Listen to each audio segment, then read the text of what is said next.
थुंग थुंग कंधे पर बोरा लटकाए दिन भर गलियों में भटकता रहता। इधर उधर पड़ी प्लास्टिक की बोतलें और पुरानी चीजें उठाता रहता। फिर शाम को उन्हें बेचकर 2 वक्त की रोटी कमाता। थुंग थुंग अपनी बीवी और बच्चे के साथ एक टूटी हुई झोपड़ी में रहता था। गरीबी इतनी थी कि कभी कभी नमक रोटी भी नसीब नहीं होती थी। भूख मिटाने के लिए पेड़ों के पत्तों का सहारा लेना पड़ता। फिर भी थुंग थुंग ने कभी चोरी का सहारा नहीं लिया। एक दिन थुंग थुंग थका हारा श्मशान के पास बैठा था। शाम ढल चुकी थी और हवा में जले हुए लकड़ों की बू थी। तभी उसे मिट्टी के नीचे से हल्की सी रोशनी चमकती दिखी।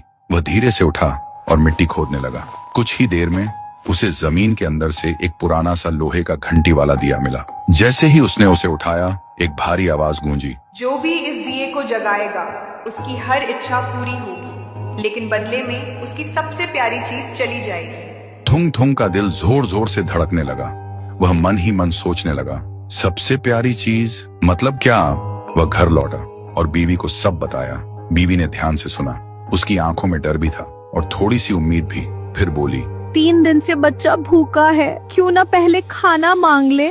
थुंग थुंग ने कांपते हाथों से दिया जलाया और धीरे से बोला, हे दिए, मेरे भूखे बच्चे के लिए अनाज दे दो, बस पेट भर खाना दे दो। अचानक पूरी झोपड़ी अनाज और रोटियों से भर गई। बीवी खुशी से रो पड़ी। लेकिन उसी रात थुंग थुंग ने देखा उसका बच्चा चुपचाप कोने में बैठा है और उसे पहचान नहीं रहा। सुबह तक बेटा उसका नाम भूल चुका था। थुंग थुंग टूट गया, लेकिन घर में अनाज था और भूख खत्म हो चुकी थी। उसने खुद को समझाया, बाद में बच्चे का इलाज करवा लूंगा।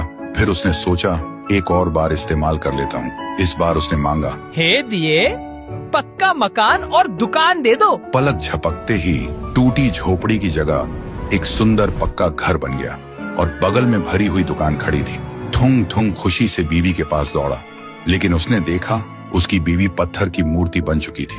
थुंग थुंग चीखता रहा, रोता रहा और कोने में रखा वह दिया हंसता रहा, क्योंकि शर्त वही थी, हर बार सबसे प्यारी चीज खोना। अब थुंग थुंग के पास बड़ा घर था, पर वह पूरी तरह अकेला पड़ गया था। वह रोते हुए पत्थर बनी बीवी को गले लगाकर बोला, मुझे ये अमीरी जिंदगी नहीं चाहिए। मेरी बीवी और बच्चे को पहले जैसा कर दे, भले ही हम भूखे रहें। दिए की हंसी अचानक रुक गई। एक तेज रोशनी हुई।